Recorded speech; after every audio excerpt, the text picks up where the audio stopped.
Lecture 28, Analyzing Social Interaction. So far, our study of psychology has taught us two facts about human nature. The first is that humans are intelligent creatures.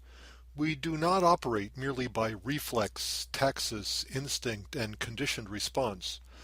Rather, our behavior reflects active cognitive processes of perceiving, learning, remembering, thinking, and communicating through language. But humans are also social creatures, and that's the second important fact. Our experiences, thoughts, and actions take place in an explicitly social context of cooperation, competition, and exchange, family and group memberships, institutional, social, and cultural structures. For that last reason, psychologists need to understand the relations between psychological processes that arise within the individual and social processes that take place in the world outside. While much of cognitive psychology is concerned with how the individual acquires, represents, and uses knowledge, social psychology is concerned with the role that cognitive processes, and emotional and motivational processes as well, the role that these processes play in social interactions, interactions between individuals and between individuals and groups. The classic framework for the analysis of social behavior was provided by Kurt Lewin, a refugee from Hitler's Europe who settled in the United States in the 1930s and became a leading figure in American social psychology.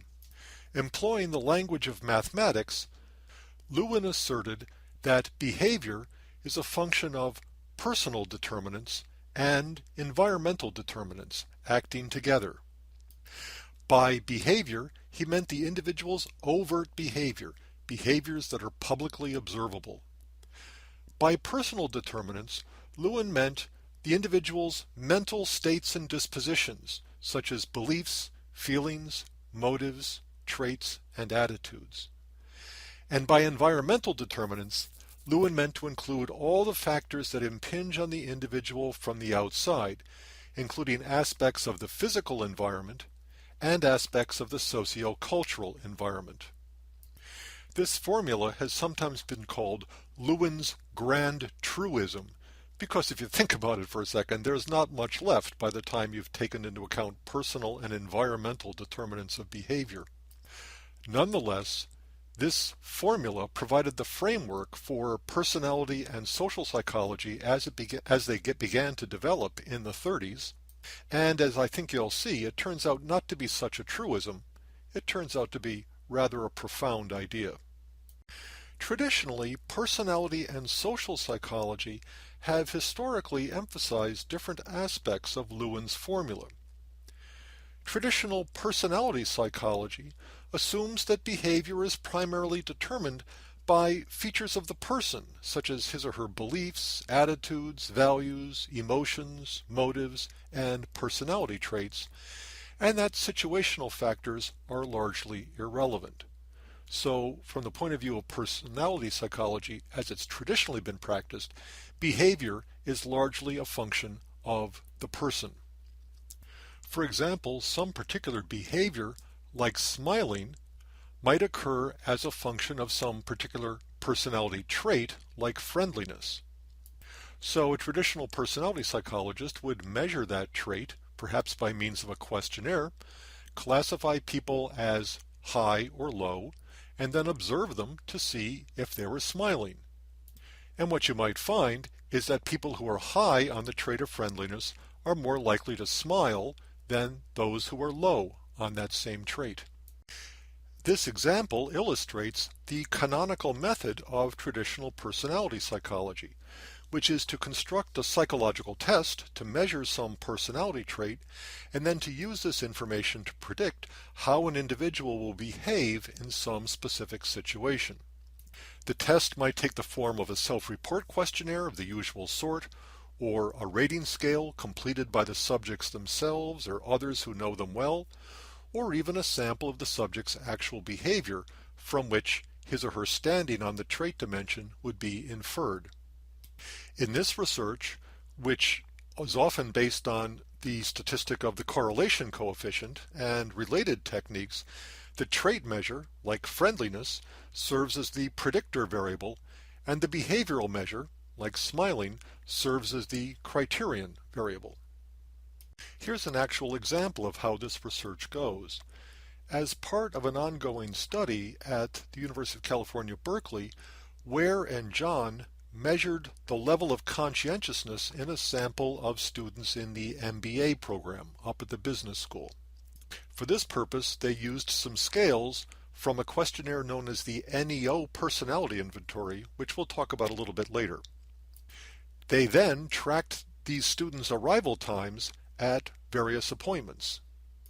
The finding was that highly conscientious individuals, those who scored high on the conscientiousness scale, tended to arrive a little early for their appointments, while those who scored low on the conscientiousness scale tended to arrive significantly later.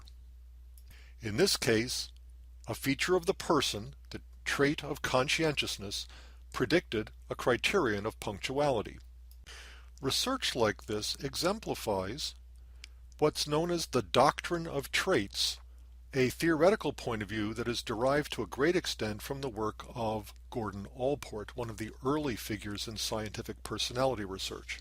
And the doctrine simply says that social behavior varies as a function of internal dispositions, like traits that render that behavior coherent, stable, consistent, and predictable. I'll define each of those terms later. These dispositions are commonly studied in the form of traits and attitudes, but other personal dispositions are also relevant to behavior, such as the individual's moods, motives, values, and beliefs. By contrast, traditional social psychology emphasizes the other side of Lewin's grand truism. It assumes that behavior is primarily determined by features of the environment, and especially features of the socio-cultural environment, such as interpersonal, organizational, and cultural factors. And it also assumes that individual differences in personality, people's standings on trait dimensions, for example, are largely irrelevant. Behavior is a function of the environment.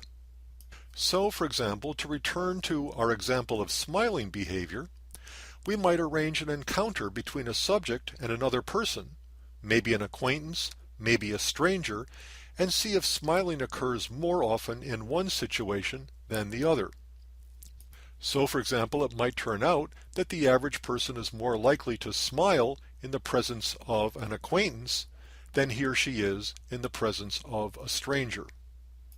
And that example illustrates the canonical method of traditional social psychology, which is to manipulate some aspect of the social environment, such as whether behavior is private or public, or whether the subject receives information about other people's attitudes and opinions, and observe the effects of this manipulation on behavior in some specific situation. In this research, which often uses the t-test as its basic statistic and variance on the t-test, the manipulated variable, for example, whether the subject is in the presence of an acquaintance or a stranger, serves as the independent variable, and the observed variable, like smiling, serves as the dependent variable. For a real-life example, let's return to the study by Ware and John. In fact, these investigators measured punctuality in two different situations. Half the subjects were given an appointment in the morning, and the other half given an appointment in the afternoon. When they examined punctuality as a function of the situation, rather than as a function of the person, they found that the students tended to arrive late for morning appointments, but perhaps a little early for appointments scheduled for the afternoon. From this point of view, punctuality depends on a feature of the situation, the time of day at which the appointment is scheduled. Research like this, traditional social psychological research, can be said to be based on what might be called the doctrine of situationism. That is, that behavior is controlled by features of the environment, particularly the social situation. Situationism in social psychology is very closely related to the kind of behaviorism espoused by John B. Watson and B. F. Skinner. Skinner famously wrote in one of his books that a person does not act upon the world acts upon him. The individual's behavior is a function of the environment outside the individual. To sum up, traditional personality psychology construes behavior as a function of personal determinants like traits, and the environment fairly irrelevant. Traditional social psychology construes behavior as principally a function of the environment, with personal determinants like traits largely irrelevant. However, these traditional formulations are largely misleading. Nobody believes that one factor is exclusively responsible for behavior and the other is wholly irrelevant. Everybody accepts that personal factors and situational factors probably combine somehow to cause behavior to occur. When Lewin put that comma in between P and E in his grand truism, he left open the possibility that P and E were both important and that both combined somehow to generate behavior. The question is, how? One possibility is that the personal and the environmental determinants of behavior are independent of each other. That is, each set of factors exerts its own separate influence on behavior without affecting the other one in any way. In such a situation, behavior might be partly predicted by personality traits and partly affected by situational manipulations. But the two kinds of effects are independent of each other. They don't have anything to do with each other. So suppose we took a group of people, classified them as high or low on a personality trait of friendliness measured by some personality questionnaire, and then exposed half of each group to a situation in which there's an acquaintance, somebody they know, and the other half of each group to a situation in which there's a stranger, somebody they don't know. Friendly people would be more likely to smile in both situations compared to the unfriendly people, and the acquaintance would be more likely to elicit smiling than the stranger, regardless of the subject's level of friendliness. Note that the difference between friendly and unfriendly subjects is constant across the two situations, and the difference between acquaintance and stranger targets is also constant across levels of friendliness. Behavior is predicted to some extent by the personality trait of friendliness, and behavior is affected to some extent by the situational manipulation, the presence of a stranger or an acquaintance, but these effects are independent of each other.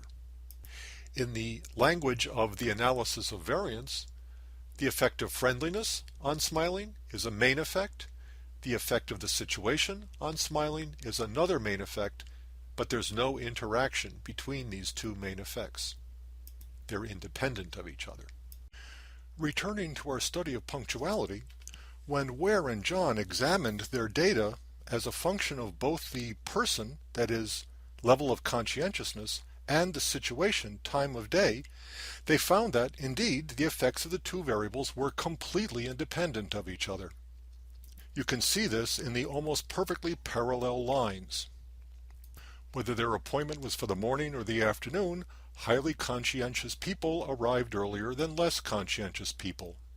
And regardless of where they stood on the conscientiousness scale, people whose appointments were scheduled for the afternoon arrived earlier than those whose appointments were scheduled for the morning.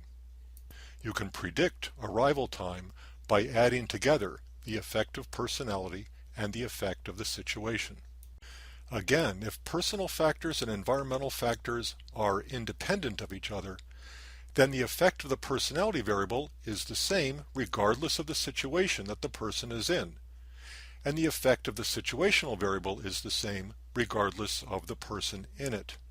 For most of the 20th century, personality and social psychology proceeded largely independently of each other down these two quite different tracks.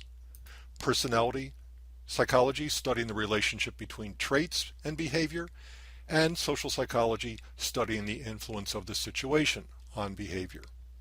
But in the 1960s and 1970s, there arose a vigorous trait-situation controversy or debate over which factors were more powerful predictors of behavior, internal traits or external situations. I'll have more to say about this debate later in this series of lectures.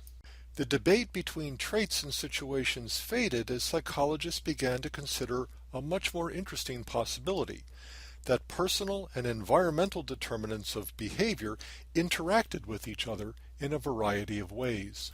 For example, the doctrine of interactionism proposed by Kenneth Bowers, an American psychologist who spent his career in Canada at the University of Waterloo, holds that people influence the situations that in turn influence their behavior. As he put it, neither traits nor situations are the primary determinants of behavior, because situations are as much a function of the person as the person's behavior is a function of the situation. Environmental factors are not independent of personal factors. Rather, people can influence their environments just as their environments influence their behavior. Here's a schematic diagram depicting the interaction of personal and environmental factors in the determination of behavior. First, we have our two familiar vectors, from the individual person and his or her traits and attitudes and the like to his or her behavior, and the second vector from the environment, various features of the physical and social situation, to the behavior that occurs in that environment.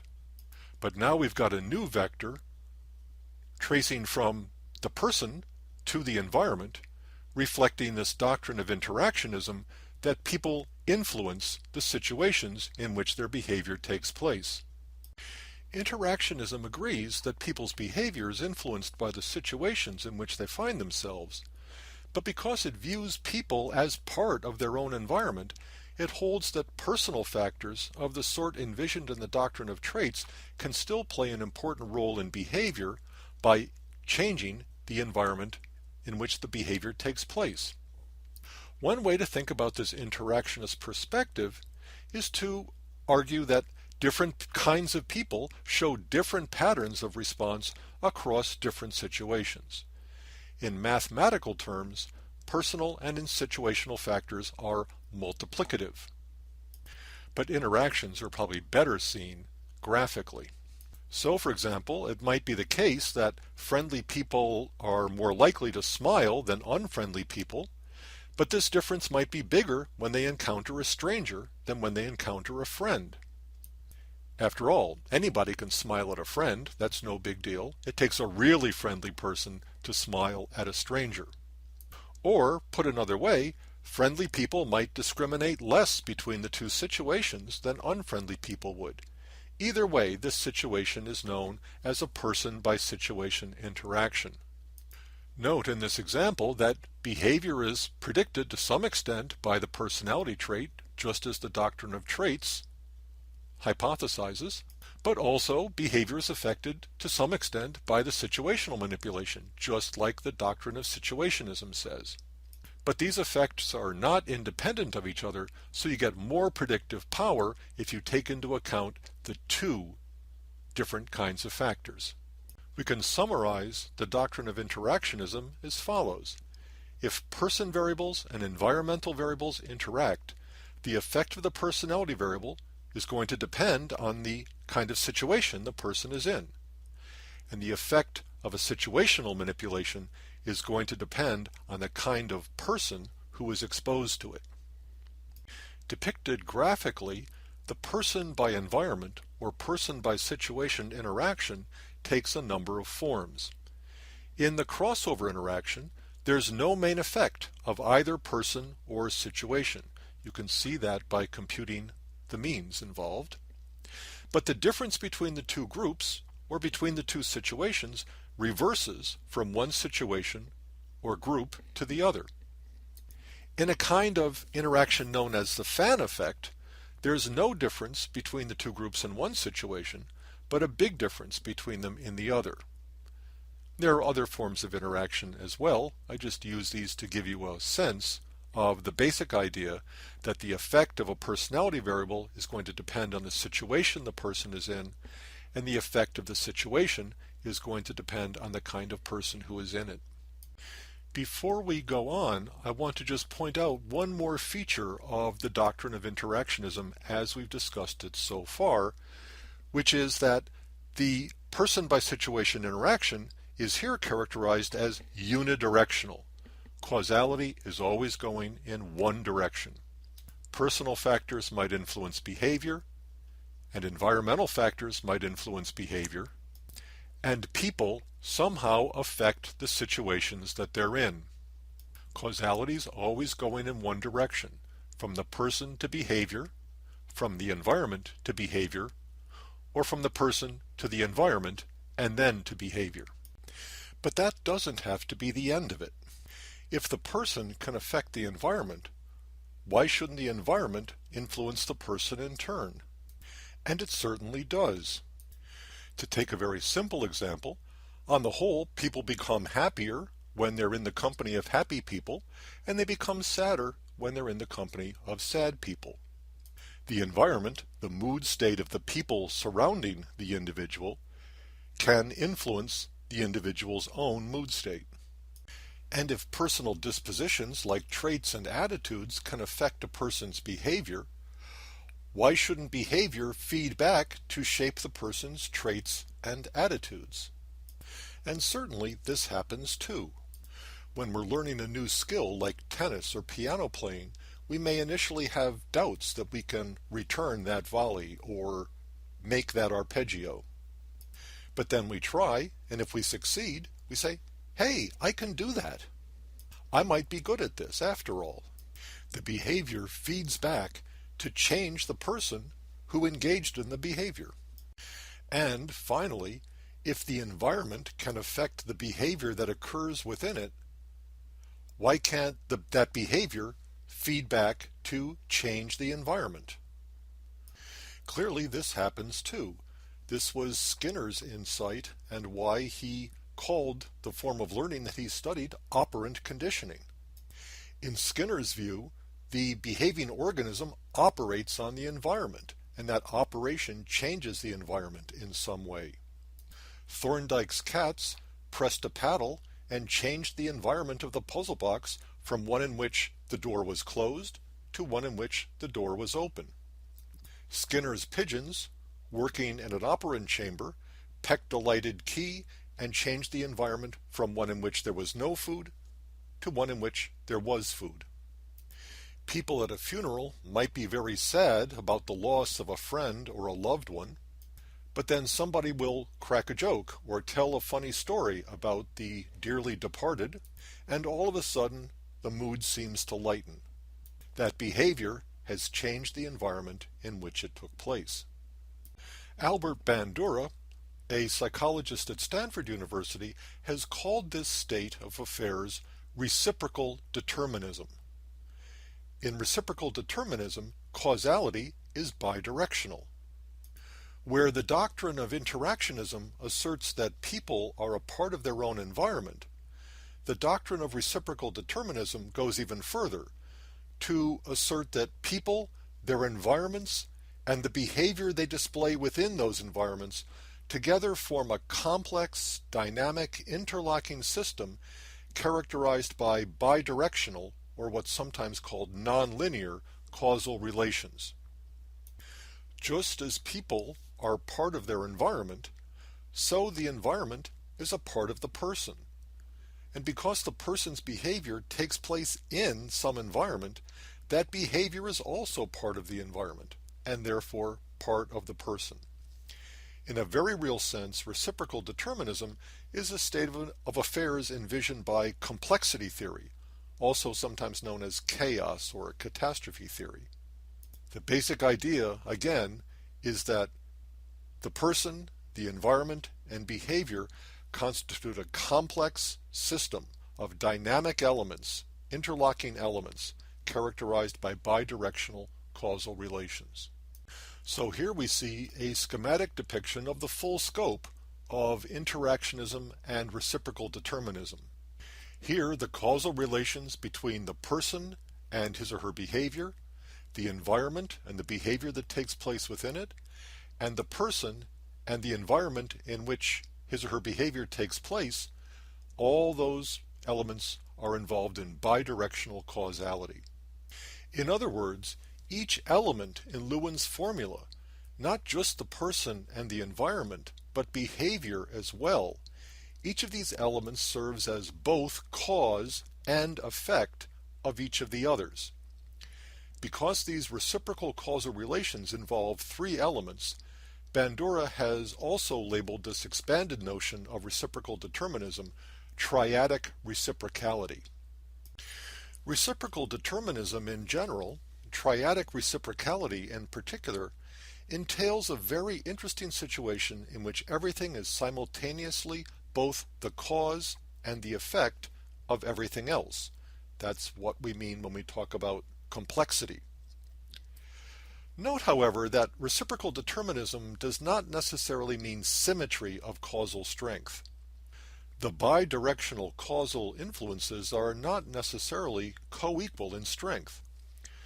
The causal effect of personal factors on behavior, for example, might well be stronger or weaker than the reciprocal causal effect of behavior on the person. In general, the relative strength of each of the 6 causal links, 2 in each direction between each pair of the 3 elements, may very well vary across particular persons, environments, and behavior. Nor does reciprocality imply simultaneity of influence. When personal factors exert their effects on behavior, the behavior may not be influencing the person's states and dispositions at precisely the same time. More likely, as implied by the notion of feedback, these bidirectional influences unfold over time. And again, the time course of this unfolding may also vary across persons and environments and behaviors. Somebody enters a room in a good mood, cracks a joke, and lightens the mood of everybody else in the room. The person's mood state has affected his behavior, that behavior has changed the environment, and now, for that matter, the lightened mood in the room may encourage the person to crack more jokes. That's what we mean by triadic reciprocality unfolding over time. Still, when everything in a system is affecting everything else, things are going to get awfully complicated awfully quickly. For this reason, it's rarely possible to study triadic reciprocality in all of its dynamic glory in any single experiment. Fortunately, however, the lack of simultaneity, the fact that these reciprocal causal relations unfold over time, works to our advantage because it permits what I call an analytic decomposition of reciprocal determinism, in which we break triadic reciprocality down into its bidirectional segments. This yields what I call the 3 dialectics in social behavior. Dialectics coming from the Greek word meaning dialogue, because that's what it is. First, there's the dialectic between the person and his or her behavior. How the person's states and traits lead him or her to behave in a particular way, and how that behavior then feeds back to change the person, him or herself. Second, the dialectic between the environment and the behavior that occurs in it. How certain features of the environment will elicit behavior, and then behavior that takes place in an environment changes the character of the environment itself. And then, finally, there's the dialectic between the person and the environment in which his or her behavior takes place. We'll see how features of the environment can shape the person's moods and emotions and motives and traits, and then we'll look at the various ways in which people shape the very environments in which their behavior takes place. Of course, this aspect of the dialectic between the person and the environment returns us to the doctrine of interactionism, which is pretty much where we began. Let's begin with the dialectic between the person and his or her behavior. But first we have to talk about exactly what we mean when we refer to those characteristics of personality that cause a person to behave the way he or she does. We begin our exploration of the dialectic between the person and behavior with an analysis of just what the personal determinants of behavior are. And these personal determinants of behavior consist of a wide variety of internal states and dispositions. Most of this literature has focused on two categories of internal states and dispositions: traits and attitudes. Traits are behavioral dispositions, such as friendliness or aggressiveness. Friendliness, a disposition to engage in friendly behaviors. Aggressiveness, a disposition to engage in aggressive behaviors. Attitudes are evaluative dispositions, tendencies to like or dislike certain categories of things. So we might say that somebody has a liberal attitude or a conservative attitude, that someone is pro-feminist or anti-war. Traits are just dispositions to behave in particular ways, but attitudes always carry this emotional, evaluative dimension. They're always for or against something. Then there are emotions or feeling states such as happiness or sadness. We've already talked about the structure of emotions in an earlier lecture. And motives are states of desire, such as hunger and thirst, or achievement motivation, or the need for affiliation. Some of these motives are biological in nature, others are social in nature, but all motives drive, direct, and select behavior. Values are personal priorities, such as the valuing of happiness over money, or art over science, or religion over economics. In principle, at least, we behave in accordance with our values. Our personal values cause us to make certain kinds of choices. And then finally, beliefs are convictions in the truth of certain statements, such as that God exists or that life is sacred. In personality psychology, perhaps the most interesting beliefs are those for which there's no hard evidence, or where the evidence is controversial. But whether the belief is warranted by the evidence or not, still our general expectation is that people will behave in accordance with their beliefs. So in each case, the idea is that these kinds of internal factors, these internal states and dispositions, cause a person to behave in particular ways. Friendly people tend to smile. Liberals tend to vote for Democrats. Happy people laugh. Hungry people eat. People who value art over science give money to museums. And people who believe in God go to church or temple or mosque. In these lectures, we're going to focus mostly on people's traits and attitudes, because that's where most of the research is. But how do we know what traits and attitudes a person has? Well, we have a set of psychometric techniques for measuring these personality characteristics, much along the lines of the way we measure intelligence. By far, the most popular way we have of measuring somebody's traits or attitudes is by means of self-reports. That is, having people report on their own traits and attitudes. For example, people might complete a questionnaire that describes how they tend to behave in general in various sorts of situations. Do you find that you like most of the people you meet? Or do you like to have a lot of people around you? People answer yes or no, or rate themselves on some kind of numerical scale. Or we can simply present subjects with the name of the trait or the attitude and ask them to rate themselves on that trait in terms of some numerical scale, say 1 meaning very low, 7 meaning very high. We can ask people simply to rate how friendly or aggressive they are, how liberal or conservative. Or we can go to somebody else for these kinds of ratings.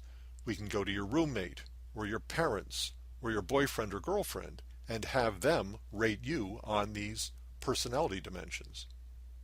Less often used is a technique known as objective behavioral observation, where we actually follow people around and record the frequencies with which they engage in various kinds of friendly or aggressive behaviors. In these days of electronic gadgetry, we can give people a BlackBerry or an iPhone and from time to time call them up and ask them what it is that they're doing. This is, of course, a lot more expensive than collecting self-reports or using rating scales, which is why it's not done more often, but it is a technique that's been used to good effect in some personality research. The project of assessing individual differences in personality traits and attitudes so that we can try to predict their behavior raises the thorny question of exactly how many dimensions are needed for that job. The problem, very simply, is that there are really a lot of ways in which people differ from each other.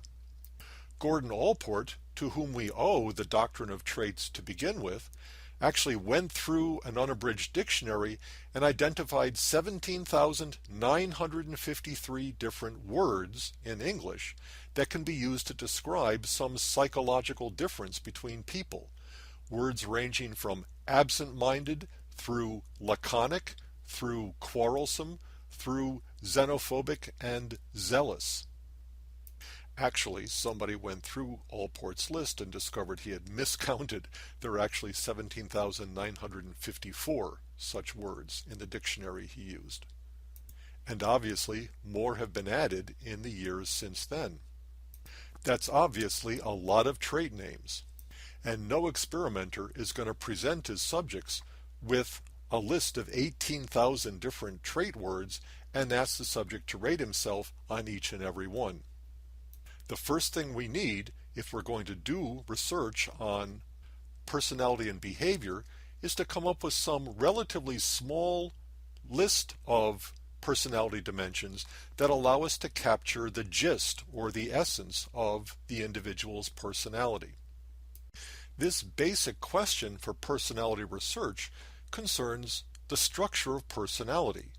We want to know what the basic dimensions are of individual differences in personality that lead people to behave the way they behave.